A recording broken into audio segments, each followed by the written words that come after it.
Kung gusto niyo talagang matapos to, tigilan niyo na muna si Shalane, please lang.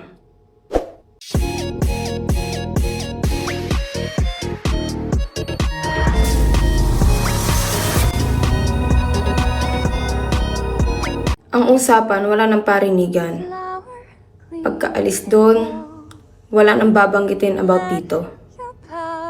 Maniwala kayo sa hindi, pagod na rin ako. Sobrang pagod, ilang years ko tong dinala. Wala nang parinigan, yun lang ang hiniling ko. Bukod tanging hiniling ko. Sana lahat tumupad. Usapan ay usapan.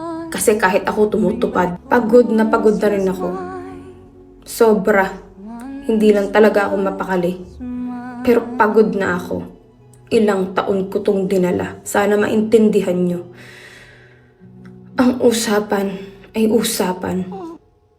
Hindi na dapat mabahali yun. Hindi nyo alam kung anong grabing pagdurusa ginagawa ko at nagde-deja vu ako ngayon. Hindi nyo alam kung anong grabing iyak ang ginagawa ko hanggang ngayon.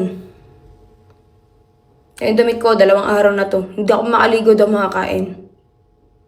Nagde-deja vu ako. Up to now. Hindi pwera ganito yung image ko.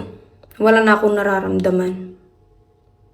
Please lang, kung manggagaling sa fans, hayaan na natin. Pero kung sa atin, tayo mismo, wag na.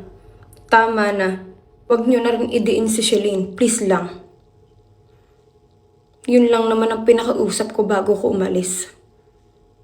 Please lang tumupad kayo.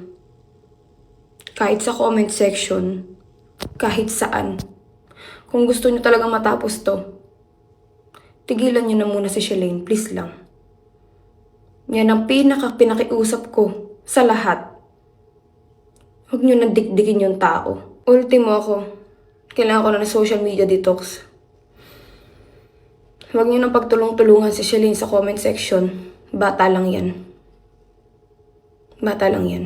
Nagigets ko kung galing sa fans. Pero kung galing sa atin mismo, tayo, hindi ko magets. Kasi wala naman akong ibang hiniling nung bago ako umalis. Yun lang hiniling ko. Nakalayo ako ngayon sa cellphone. Sa totoo lang, nakalayo ako. Halos wala akong kinakausap sa messenger. Mga tumatawag lang sa akin na nasasagot ko. Kaya please lang. Hanggang ngayon kasi, may nakakarating pa rin. Please lang. Please tigilan natin yung bata. Kasi that is someone's daughter. Tigilan na natin yung bata. Hayaan na natin siya. Wag nang pagtulong-tulungan. Wag na. Tama na. Hindi ko alam kung paano pakiusap pag gagawin niyo ko sa inyo, pero tama na.